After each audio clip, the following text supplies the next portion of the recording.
আসসালামু আলাইকুম। সবাই কেমন আছেন? আশা করি সবাই ভালো আছেন। গুরুত্বপূর্ণ একটি কথা, খুবই গুরুত্বপূর্ণ। সামনে নির্বাচন। আপনার ভোট আপনি দিবেন, যাকে খুশি তাকে দিবেন।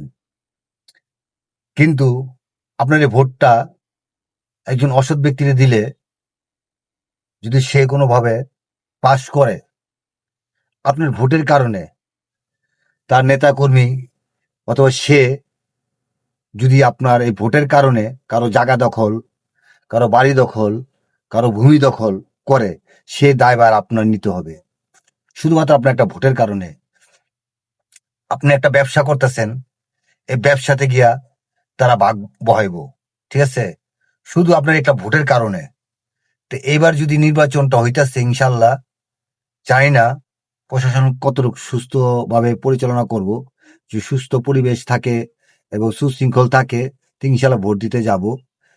তো আপনারা ভোট দিতে যাবেন, কিন্তু ভোট দেওয়ার আগে আপনারা একটু চিন্তা করে দেখবেন, হ্যাঁ ভোটটা দিতেছেন ওই যোগ্য ব্যক্তি কিনা। কারণ আপনার এই একটা ভোটের কারণে কেউ বাড়ি হারাইব, কেউ ঘর হারাইব, কেউ ভূমি হারাইব, কেউ ব্যবসা হারাইব, কেউ ব্যবসা ক্ষতিগ্রস্ত হইব। হ্যাঁ, নানান বিষয় আছে, ঠিক আছে? প্রশাসনিক ব্যাপার স্যাপার আছে। হ্যাঁ, যে ক্ষমতা দেওয়ার পরে ক্ষমতার যে পালাবদল হয়, সেইটা আগে বুঝে শুনা ভোটটা দিয়েন। এমন ব্যক্তির ভোটটা দিয়েন, যে ব্যক্তি ভোটটা দিলে আপনার একটা পার্শ্ববর্তী ভাই অথবা আপনার মা অথবা আপনার খালা অথবা আপনার আত্মীয় স্বজন অথবা আপনার পাড়াপড়শি যে কোনো ব্যক্তি হোক, ক্ষতিগ্রস্ত না হয়। আপনার ভোটটা দিলে এমন একটা জায়গায় দিয়েন। এটা কিন্তু একটা সুযোগ, এটা একটা সুযোগ।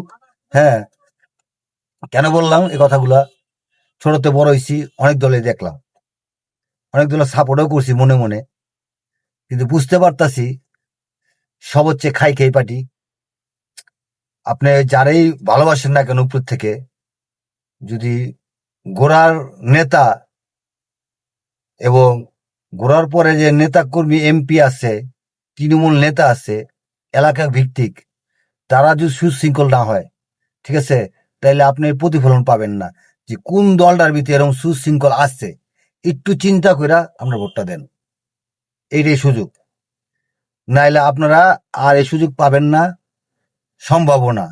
কারণ সময় সবসময় আসে না, সুযোগ আল্লাহ সবসময় তার দেয় না। এই যে ধনী গরিব, হ্যাঁ, ব্যবধান, পয়সা সবার সময় ধরা দেয় না। পয়সা একবার ধরা দিলে আর সহজে ধরা দেয় না। আবার একবার যায় কষ্ট মষ্ট করে আবার জোগাড় করে, ঠিক আছে?